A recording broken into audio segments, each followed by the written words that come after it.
নমস্কার, আপনাদের প্রত্যেককে স্বাগত জানাই স্কাই 12 নেটওয়ার্কের পর্দায়। আর মাত্র কয়েকদিনই বাকি হাতে গোনা, তারপরেই কিন্তু সমস্ত রকম প্রচার বন্ধ হয়ে যাবে এবং তারপরেই সাধারণ মানুষ তারা কিন্তু ভোট কেন্দ্রমুখী হবেন এবং তারা তাদের গণতান্ত্রিক অধিকার প্রয়োগ করবেন ভোট বাক্সে। এখন দেখার বিষয় এটাই যে এই কয়েকদিনের প্রচারে ভোট ঘোষণা হওয়ার পরে থেকে ভোট পর্ব পর্যন্ত এই কয়েকদিনের প্রচারে কি কতটা এগিয়ে রয়েছেন সেই নিয়ে আলোচনায় তো থাকবই। আর তার জন্যই আজকের আমাদের ফোকাস পয়েন্ট ডায়মন্ড হারবার। আজকের আমরা ডায়মন্ড হারবারের বিভিন্ন ইস্যু নিয়ে কথা বলবো, তাদের থেকে জেনে নেব কতটা তারা প্রচার করতে পারলেন, জয়ের ব্যাপারে কতটা আত্মবিশ্বাসী এবং কোন কোন ইস্যু নিয়ে তারা এবারের বিধানসভা নির্বাচনে প্রচার চালাচ্ছেন। আজকের আমার সঙ্গে স্টুডিও উপস্থিত আছেন আলোচনা করার জন্য, মুখোমুখি সরাসরি আছেন আজকের অরুময় গায়েন, ডায়মন্ড হারবার 2 নম্বর ব্লকের সভাপতি তৃণমূল কংগ্রেসের। অরুময় দা, আপনাকে স্বাগত জানাই। নমস্কার জানাই। একেবারে অরুময় দা, প্রথমেই আপনার থেকে জানতে চাইবো যে প্রচার তো চলছেই, ভোট ঘোষণা হওয়ার একেবারে প্রথম ইনিংসে কিন্তু আপনাদের প্রার্থী ঘোষণা হয়ে গেছিল, যেখানে আপনারা অনেকটা এগিয়ে আছেন। কতটা প্রচার সারতে পারলেন? নির্বাচন মানে তো যুদ্ধ, তো সেই যুদ্ধে বিরোধী পক্ষকে কোনো অবস্থাতেই আমরা দুর্বল ভাবছি না এবং 2011 থেকে আমাদের যে ভাবে উন্নয়ন হয়েছে সেটা আমরা বিভিন্ন স্তরে কর্মী নেতৃত্বকে দিয়ে আমরা মানুষের কাছে গিয়ে আমাদের অ্যাপিল জোড়া ফেলে ভোট দিতে হবে। ফান্নাকে জেতানো মানে দলদি মুখ্যমন্ত্রী আমাদের দেবী মা মমতাজিকে তৃতীয়বারের জন্য মুখ্যমন্ত্রী করা হবে। তা সেই স্বপ্নে বিভোর হয়ে আমাদের প্রতিটা স্তরের নেতৃত্ব কর্মীরা দিনরাত পরিশ্রম করছে এবং মানুষের কাছে যাওয়ার সবচেয়ে বড় সুযোগ কি, যে আমাদের মামাটি মানুষের সরকার দলদি মুখ্যমন্ত্রী শ্রীমতী মমতা বন্দ্যোপাধ্যায় এবং আমাদের আত্মীয় নেতা সাংসদ অভিষেক বন্দ্যোপাধ্যায় যেভাবে আমাদের ডায়মন্ড হারবার জুড়ে মানব সেবা করেছেন, যেভাবে একের পর এক উন্নয়নের দৃষ্টান্ত ডায়মন্ড হারবার বাসীকে গর্বিত করেছে, সেটাকে নিয়েই মানুষের কাছে আমাদের যাওয়া। আর পাশাপাশি যেহেতু আমাদের দেশ ধর্মনিরপেক্ষ দেশ, আমরা হিন্দু মুসলিম খ্রিস্টান বৌদ্ধ মারাঠি গুজরাটি সবাই পাশাপাশি বাস করি। একটা বিজেপি নামক একটা দল, যে দলের কোনো উন্নয়ন নেই, যে দলের কোনো শান্তি স্থাপন করা নেই, শুধুমাত্র ধর্মকে সামনে রেখে দেবতা থাকে মন্দিরে, কিন্তু শুধুমাত্র দলের স্বার্থে ক্ষমতায় থাকার জন্যে দেবতাকে নামিয়ে আনছে ডাস্টবিনে, যেখানে হিন্দু সমাজকে হিন্দু দেবতাদের কলঙ্কিত করছেন। তার বিরুদ্ধেই আমাদের মূলত জিহাদ প্রতিবাদ।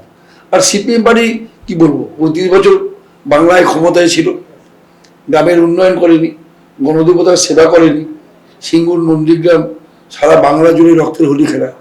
কংগ্রেস করার অপরাধে মায়ের সামনে তার সন্তানকে টুকরো টুকরো করে কেটেছে, সন্তানের রক্ত ভাতে মাখিয়ে সিপিএম পার্টি মাকে খাইয়েছে। আজকে কংগ্রেস আর সিপিএম এর নেতারা অনেকদিন আগে এক ছিল, আমাদের নেত্রী মন্ত্রিত্ব ছেড়ে দিয়েছেন, কেন্দ্রীয় মন্ত্রিত্ব, যে সিপিএম এর বি টিম কংগ্রেস। আজকে সারা ভারতবর্ষের মানুষ, সারা বাংলার মানুষ দেখতে পাচ্ছে যে আমাদের নেত্রী কত সত্য কথা বলেছে। কংগ্রেস করার অপরাধে পুকুরে বিষ দিয়ে দেওয়া হবে, কংগ্রেস করার অপরাধে খড়ের গালায় আগুন ধরিয়ে দেওয়া হবে, কংগ্রেস করার অপরাধে মিথ্যা কেস দেওয়া হবে।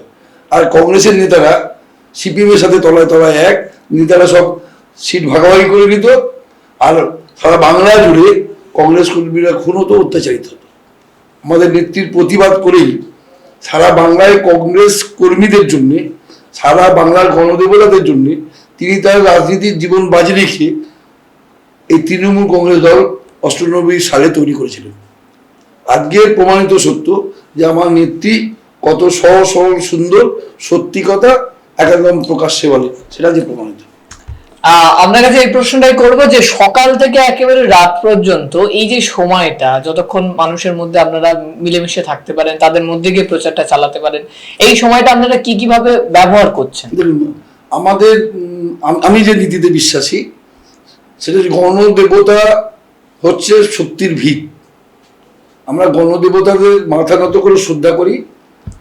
হাটে দোকানে বাটে যেখানেই মানুষের আনাগোনা, বাড়িতে সেখানেই আমরা জোড়া ফুলের প্রতীককে সামনে রেখে আর আমাদের দেবী মায়ের মমতাজির ছবি, যিনি মানুষের অন্তরের স্থান, আর অল্প দিনের নেতা হলেও অভিষেক বন্দ্যোপাধ্যায় যে আর্থিক পরিবেশ করেছেন, মানে কল্পতরু প্রকল্প থেকে আরম্ভ করে একের পর এক বিভিন্ন কর্মক্ষেত্রে মানুষের পাশে থাকা, এই অভিষেক বন্দ্যোপাধ্যায়ের মুখ আর মমতাজির মুখ মিরাকেল রেজাল্ট করবে ডায়মন্ড বিধানসভা।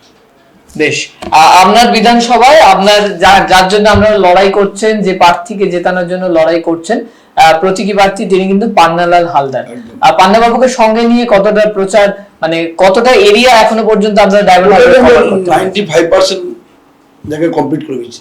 মানে প্রচার করার সুবিধা হচ্ছে কি, শুধু আমাদের নয়, তৃণমূল কংগ্রেস দলের নয়, এই মামাটি মানুষের সরকার 2011 ক্ষমতায় আসার পর থেকে আজ 2021-এ যে কিন্তু আমরা হেঁটে হেঁটে মানুষের বাড়িতে যেতে হতো পার থেকে, ঠিক আছে, বাইকও যেত না, এখন 4 চাকা 6 চাকা পর্যন্ত চলে যাচ্ছে গ্রামের রাস্তার মধ্যে দিয়ে।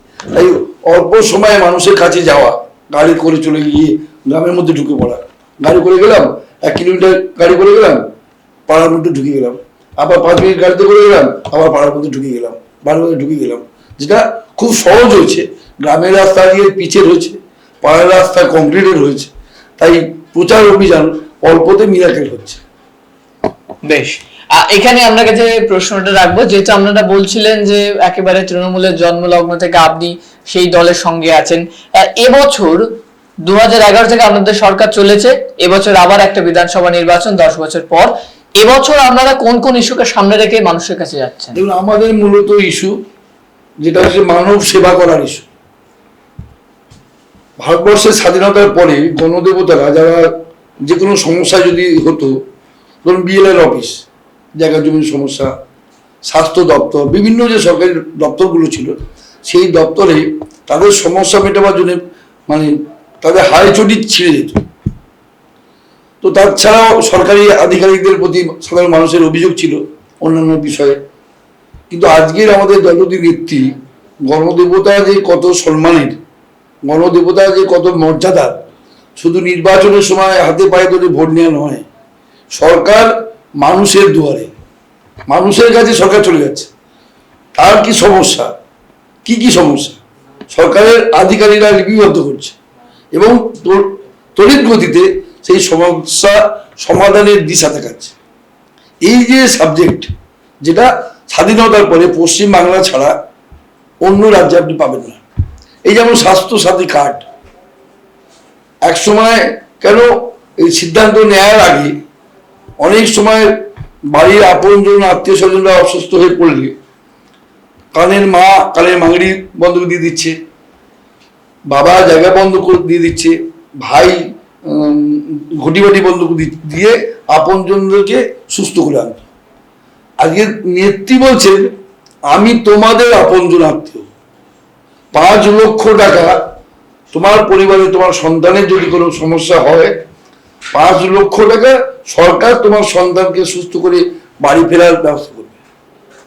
হসপিটালে গেলে কোনো মানে বিনা পয়সায় চিকিৎসা, আপনার বিনা পয়সায় চাল ডাল। আজকের যে বিজেপি পার্টি ভোট টোট চাইতে যাচ্ছে, বলছে সোনার বাংলা করে দেবো, পশ্চিম বাংলা ছাড়া বিজেপির একটা নেতাকে আপনি জিজ্ঞেস করুন যে বাংলার বাইরে এমন একটা রাজ্য নাম বলুন যেখানে বিজেপি ক্ষমতায় আছে, বিনা পয়সায় আজকে চাল দিচ্ছে। আমার নেত্রী বলছেন কি যে আমার গণদেবতা মা বা বাবা, তাদেরকে রেশনের দোকানে গিয়ে ঘন্টার পর ঘন্টা ভিখারির মতো দাঁড়াতে হবে না।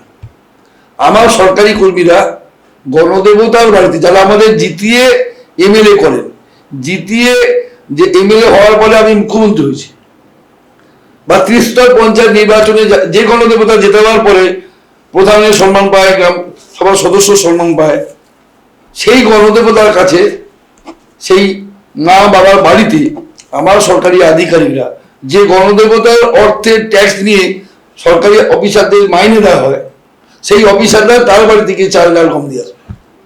গণদেবতাদের সেবা করার জন্য একের পর এক প্রকল্প সৃষ্টি করেছে এবং সেই প্রকল্প সৃষ্টি করার পরে বিশ্ব আজকের আমাদের নেত্রীকে, আমাদের আদর্শের দেবী মা মমতাজিকে পুরস্কৃত করেছে, যেটা ভারতবর্ষকে সম্মানের পথে নিয়ে গেছে। এবং একের পর এক কন্যাশ্রী, যুবশ্রী, রূপশ্রী, একের পর এক যে প্রকল্প, অন্য রাজ্য তার অনুকরণ করে তার রাজ্যে চলার চেষ্টা করছে। এটা আমাদের কাছে অনেক বড় পাওয়া। আমি একটা তৃণমূল কংগ্রেসের কর্মী হতে পেরে আমি নিজেকে গর্ববোধ করি। কারণ সমাজে যেভাবে মানব সেবা করছেন আমাদের মামাটি মানুষের সরকার, রূপকার দলদী মুখ্যমন্ত্রী মহোদয়জি, আমাদের আত্মীয় নেতা সাংসদ, দলের ভবিষ্যৎ অভিষেক বন্দ্যোপাধ্যায়, তার প্রতিফলন কি না, আমরা সমাজ দিয়ে যখন হেঁটে যাই, বিভিন্ন মানুষ এসে বলে দাদা আমার এই কাজটা করে দিন না, দাদা আমার এই সমস্যার সমাধান করে দিন না। এটা আমাদের কাছে অনেক প্রাপ্তি, যেটা অন্য দল 35 বছর ক্ষমতা থাকা সিপিএম বলতে পারবে না। কংগ্রেস পার্টি তো একদম দূরবীনের মতো দেখতে হচ্ছে, বলতে পারবে না, ওদের নিজেদের খেয়েতেই ওদের দল শেষ হয়ে গেল। যেটা একমাত্র তৃণমূল কংগ্রেস দল, আর একটা দল তো উন্নয়নের কোনো ব্যাপার নেই, তাদের শুধু হিন্দু আর মুসলিম দাঙ্গা বাঁধাও, হিন্দু সেন্টিমেন্ট তৈরি করে দাও, করে দিয়ে ভোট কেন। একেবারে আমরা জানি কিন্তু রাজ্যের প্রথম মেয়েদের জন্য ইউনিভার্সিটি এবং অটোনমাস মেয়েদের জন্য ইউনিভার্সিটি, সেটা কিন্তু ডায়মন্ড হারবারই উপহার পেয়েছে পূর্ব ভারতে। তো একেবারে তো এই ডায়মন্ড হারবার মহিলা ইউনিভার্সিটি নিয়ে আমাদের আগামী দিনে কি কি পরিকল্পনা আছে? দেখুন, ডায়মন্ড হারবার খুব নাম করা জায়গা তো, স্বাধীনতার পরে ডায়মন্ড হারবারকে সেই মর্যাদার আসলে কোনো সরকার বসায়নি। তো এ কারণে আমরা গর্বিত, শুধু মহিলা মহাবিশ্ববিদ্যালয় নয়, ধরুন আমাদের যে সারাউন্ডিং যে এরিয়া আছে, খুব বড় দূরত্ব হলে 14 কিলোমিটার দূরত্ব, 14 আপনি ঘিরে ফেলেন 14 কিলোমিটার করে, দেখা যাবে যে সব এরিয়ায় 14 কিলোমিটার দূরত্ব, মানে আপনার বাড়ি থেকে এখন প্রতি গ্রামের রাস্তা পিচের হয়ে গেছে, তো আপনার বাড়ি থেকে 14 কিলোমিটার আসতে 8 ঘন্টা সময় লাগবে, আর ফিরতে 8 ঘন্টা সময়। তো ঘরে আমার বোনটা পান্তা, যদি মা কোনো কারণে রান্না না করে ফেলে, তো পান্তা ভাতটা খেয়ে মহিলা মহাবিশ্ববিদ্যালয়ে এসে পড়াশোনা করতে হবে। আমার ঘরে গিয়ে মা রান্না করে দিয়েছে, সে খেতে পারবে। আমার ঘরের ভাই বোনটা পান্তা ভাত খেয়ে ড্যামরাবাদ গিয়ে মেডিকেল কলেজে পড়াশোনা করতে হবে, ড্যামরাবাদ গিয়ে পলিটেকনিক্যাল কলেজে পড়াশোনা করতে পারবে। এই যে একের পর এক প্রত্যন্ত গ্রামকে শিক্ষার সুযোগ করে দেওয়া, যেহেতু ধরুন MA BA এসব পড়ার সুযোগ পেত না, যেহেতু কাছে সেই সুযোগ ছিল না।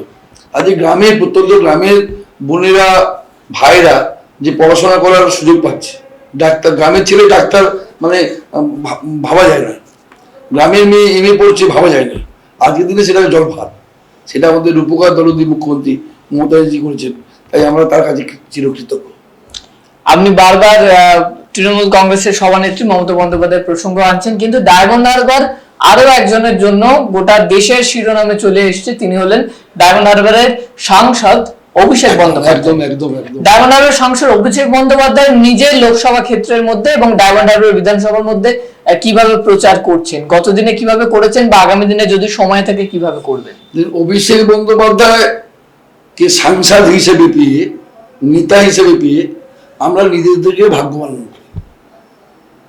এবং অভিষেক বন্দ্যোপাধ্যায়ের লোকসভা ডায়মন্ড হারবার বলে, আমরা ডায়মন্ড হারবার লোকসভা বা আমাদের জেলার বাইরে রাজনীতির কোনো কারণে প্রয়োজনে আমাদের যেতে হয়, পার্টির মিটিং মিছিলে আমাদের যেতে হয়, যেই সময় ওর সেরকম বাবা ওরদা, এই তো তুমি ভাই আমাদের দলের ভবিষ্যৎ, আমাদের দলের নেতা অভিষেক ব্যানার্জির দাদা তোমরা একটু আলাদা তজ করতে হবে, আলাদা গুরুত্ব দিতে হবে, মানে এক বন্ধু বান্ধব আমরা এইভাবে আমাদেরকে গুরুত্ব দেয়।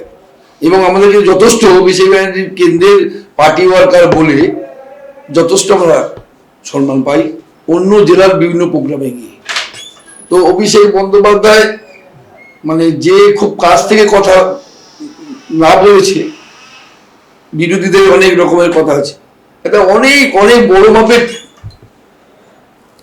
ছেলে অভিষেক বন্দ্যোপাধ্যায়, নেতা করে, ও এখনো নিজেকে নেতা মনে করে না, আমরা মনে করি ও আমাদের নেতা।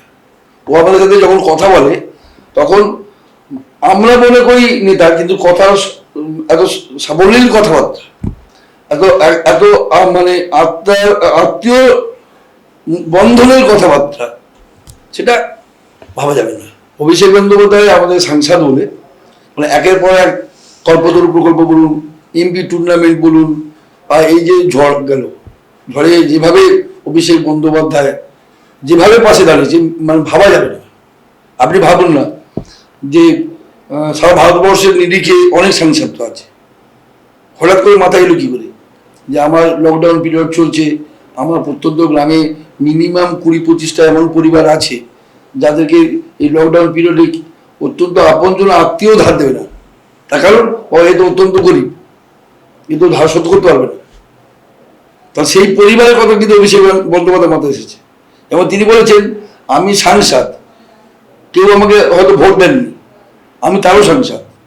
তাই কংগ্রেস করতে পারেন, সিপিএম করতে পারেন, বিজেপি করতে পারেন, আপনারা যারাই আমাকে এই নাম্বার দেওয়া হলো, যারা আমাকে এই নাম্বারে ফোন করবেন, আমি আমার ছেলেদের দিয়ে তৈরি করা রান্না করা খাবার আমি মায়ের কাছে পৌঁছে দেবো। বিশ্বাস করুন, যারা ডাইরেক্ট বিজেপি করেছে, এবার তাদের মানসিকতা পরিবর্তন ঘটেছে, ডাইরেক্ট বিজেপি করেছে, তারা কিন্তু ডাইরেক্ট ফোন করে আমাদের কর্মীরা বিজেপি করেছে বলে আর সিপিএম করে বলে যখন খাবার দিতে যাবো না, তা নয়, একদম সম্মানের সাথে মাথা নত করে বাড়িতে গিয়ে খাবারটা দিয়ে এসেছে। করতে পারে বিজেপি, এটা অভিষেক বন্দ্যোপাধ্যায়ের নির্দেশ। আমি সাংসদ, সবাই সাংসদ করতে পারে, তারা আমার পছন্দ না হতে পারে, আমার পার্টি না ভালো লাগতে পারে, কিন্তু আমি যখন সাংসদ, সে আমার এলাকার, সে আমার গণদেবতা, তার সম্মান কোনোভাবেই অক্ষুণ্ণ হবে না। একেবারে এখানেই আপনার কাছে প্রশ্নটা করব যে মমতা বন্দ্যোপাধ্যায়, তিনি তার সাথে একটি অ্যাক্সিডেন্ট হলো এবং তার পরবর্তীকালে কিছুটা হলেও তার প্রচারের ময়দানে কিছুটা সময় তিনি হারিয়েছেন। এখানে আমি আপনার কাছে রাখবো যে মমতা বন্দ্যোপাধ্যায়কে ডায়মন্ড হারবারে সেই অর্থে দেখা যায়নি এই প্রচারের সময়, আগামী দিনে কি কোনো সম্ভাবনা আছে? দেখুন, আমাদের নেত্রীর মুখটা আমাদের সবসময়, সকালবেলা উঠি আমরা সূর্য দেবতাকে প্রণাম করি, আমাদের নেত্রী মমতাজির ছবি আমাদের কাছে থাকে। একদম বাস্তবতা হয়েছে, আমার বাবা মা মারা গেছেন, বাবাও দীর্ঘদিন রাজনৈতিক নেতৃত্ব ছিলেন, লবণায়ন আন্দোলন করেছেন 1932 সালে। বাবা মার ছবি যেমন দেখি, আমার নেত্রীর ছবি আর অভিষেক ব্যানার্জির ছবি আমার বাড়িতে আছে, ঠিক আছে? আমরা একদম দেখে আমাদের তৃপ্তিতে ভরে যায়। তার আদর্শটা, তার আচার আচরণটা, ব্যবহারটা আমাদের মাথার মধ্যে নিই, আমরা মনে করি আমরাই চলেছি। এবার নেত্রীকে সবসময় তো কাছে পাওয়ার জন্য, দেখার জন্য আমরা ব্যাকুল। এত বড় কর্মযোগ্য চলছে, এটা দলের হয়তো দলের উচ্চ লেভেলের সিদ্ধান্তের বিষয়। নেত্রীকে পাওয়া মানে আমরা দেবীকে পাবো, আমাদের মাকে পাবো, ঠিক আছে? কিন্তু যেহেতু এখানে লোকসভাটা অভিষেক বন্দ্যোপাধ্যায়ের লোকসভা, তাই আমার নেতা মনে হয়, যেহেতু এবারের নির্বাচন টোটালটাই তো আপনারা দেখছেন, সারা বাংলা জুড়ে অভিষেক বন্দ্যোপাধ্যায় লড়াই করছেন, জনসভায় যাচ্ছেন, আমাদের নেতা সুব্রত বক্সি টোটাল অফিসে অপারেটিং করছে, তো টোটাল এরাই ভাবনা চিন্তা করবে। তবে আমার যেটা মনে হয়েছে, নেত্রীকে অন্যান্য বিধানসভায় দেবেন, আর যদি আমরা নেত্রীকে তো পাই, অভিষেকবাবু যেটা ভাববেন সেটা, তাহলে তো আমরা দেবীকে কাছ থেকে পাবো। একেবারে এবার একটু আপনাকে 2011-র আগে নিয়ে চলে যাব। হ্যাঁ, যখন আমাদের সরকার ক্ষমতায় নেই, তখন তখন একেবারে 2011-র পিছনে নিয়ে যাব একেবারে আপনাকে।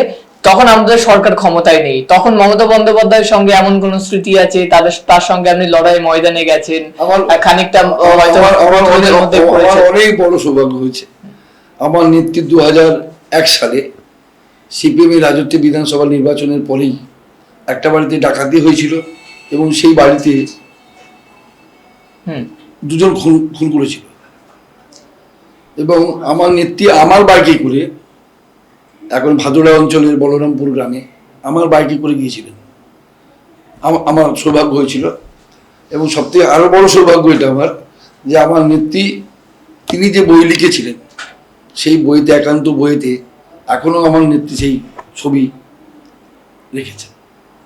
আর সেই সময় বাড়িতে ডাকাতি হয়েছে, দুজন খুন হয়েছে, সিপিএম এর আমাদের নেত্রী আসবেন বলে পুলিশ প্রশাসনকে দিয়ে সেই সময় সেই পরিবারকে টোটালি কথা বলার বন্ধ করে দিয়েছিল। ডাকাতি হয়েছে, দুজন খুন করেছে ডাকাতরা, মানে বাধা দিতে গিয়েছিল বলে। এটা আমার সৌভাগ্য। আমার নেত্রীর সাথে একই গাড়িতে করে আমার সারা জেলার বিভিন্ন প্রান্তে, যেমন ধরুন আমরা প্রোগ্রাম করতাম, বড়ভদ্র পিছিয়ে থাকায় সুভাষিদা এখনো আছেন, বারেপুরের সুমিতদার গাড়িতে করে আমার নেত্রীর সাথে আমি রায়দিঘি থেকে আরম্ভ করে বিভিন্ন জায়গায় প্রোগ্রাম করে এসেছি। আমি আমার রাজনীতির জীবনে অনেক জায়গায়, নদিয়ার হাঁসখালি বিধানসভা, হাঁসখালি যে উপনির্বাচন আবির বিশ্বাস ছিল, আনন্দমোহন বিশ্বাস মারা যাওয়ার পরে আবির বিশ্বাস যে ক্যান্ডিডেট হয়েছিল, উপনির্বাচনে আমরা গেছি, এখানে অংশগ্রহণ করেছি, নেত্রী গেছেন সেখানে, আসানসোল লাগাও, বাংলার বহু প্রান্তে, মেদিনীপুর চলো, গড়বেতা, কেশপুর, তেজপুর, আমাদের গাড়ি ভেঙে চুরমার করে দিয়েছে। মানে গাড়ি কেশপুরতে আমরা মিছিল করে আসছি, গাড়ি কিছু ছিল না, সামনের কাজ কিছু ছিল না, অনেকে মেরে রক্তাক্ত হয়ে গেছিল আমাদের। তো আমার নেত্রীর অনেক স্মৃতি আছে আমার জীবনে। আমি বকাও খেয়েছি, বকা মানে ভীষণ বকা খেয়েছি, ভীষণ, মানে আমি আমার নেত্রীর কাছে খুব সাবলীল।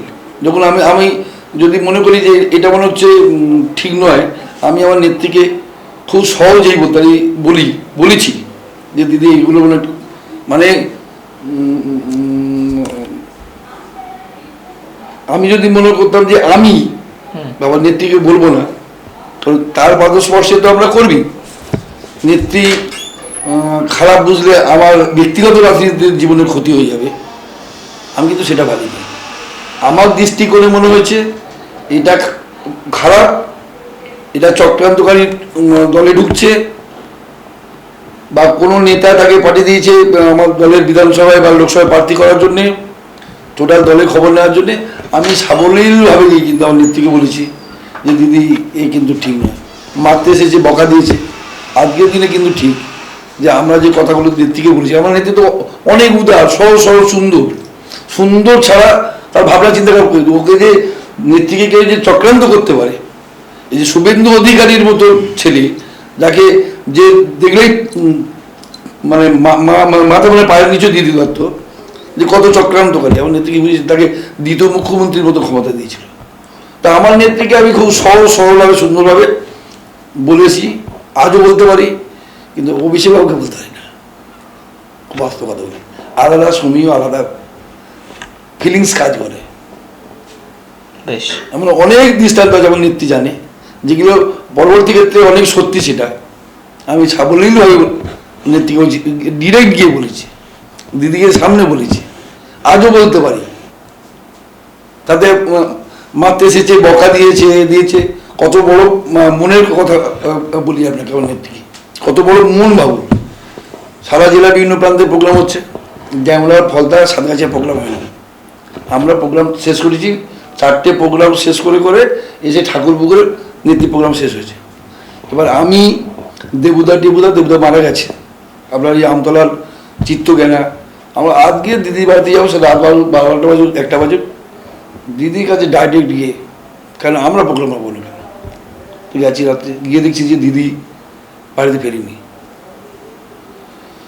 তো তখন বাজে মানে 8:30 1টা, তো তখন ফিরে দেখছি আমরা গেটের সামনে দাঁড়িয়ে আছি। তো গাড়ি থেকে নেমে মা যেমন বকে যে এত রাত্রিতে তুই কেন এখানে, ঘরে নয় কেন, তো জীবনে ভয় নেই, না হলে 15 হাত থেকে গাড়ি দাঁড় করিয়েছে, লাইটে দেখতে পেয়ে ছুটে আসছে আমাদের মারে। তো আমরা তখন ব্যাপারে বললাম যে আমরা নেত্রীর কাছে এলাম, আমাদের এরকম ব্যাপার হলো। তো তারপরে বলছি এত রাত্রিতে তুই পার্টির জন্য এসেছিস, সিপিএম এখানে যেখানে সেখানে মিলে দিচ্ছে, এই হচ্ছে আমাদের নেত্রী। হ্যাঁ, দল করো তুমি, কিন্তু তোমার জীবন আছে, তোমার পরিবার আছে। ছিল তো তখন মানে সন্ত্রাস ছাড়া কিছু যায় না, তাই এত ভালোবাসা তার কর্মীদের। বেশ, আপনি কিন্তু কথার মাঝে তুলে আনলেন শুভেন্দু অধিকারী প্রসঙ্গ। বিগত 5 বছরের বেশি সময় যার জন্য আপনারা লড়াই করেছেন, সেই দীপক হালদার আজ কিন্তু আপনাদের বিরোধী দলে চলে গেছেন, তার উদ্দেশ্যে কোনো বার্তা দিতে চাইবেন?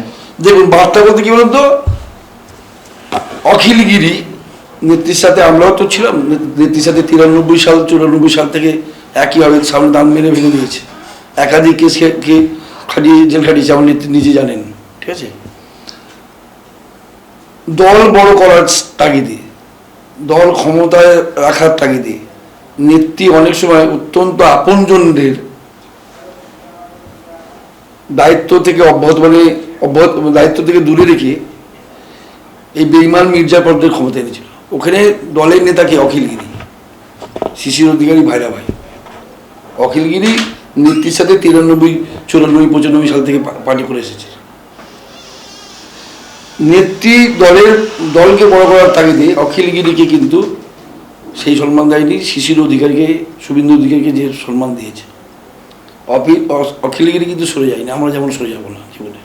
গলায় পা দিয়ে রুগড়ে দিলেও না, ওই কী পেলাম কী দিলাম ওটা আমাদের কোনো ফ্যাক্টর নেই। কারণ ধরুন নেত্রী কাজে বলতে যদি কিছু আমার প্রয়োজন হয়, আমার কাউকে লাগবে না, এটা করে দাও, ওটা করে দাও, সেটা করে দাও, কারোর সাহায্য লাগবে না। অভিষেক ব্যানার্জির কাছে কিছু বলতে কারোর সাহায্য লাগবে না। তার কে এমএলএ হলো, কে মন্ত্রী হলো না হলো, সে তো সবই কর্মযোগের জন্যে। তো এরা কারা? এরা হচ্ছে তারা যারা নেত্রীকে ভালোবাসেনি, অথচ অত্যাধিক অভিনয় করেছে।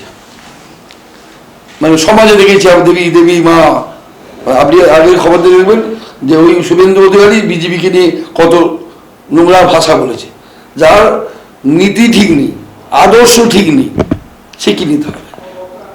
তৃণমূল কংগ্রেসের দল জন্ম নিয়েছিল, অনেকে বলতে পারে যে ভাই তোমরা তো কংগ্রেস ছেড়েছ।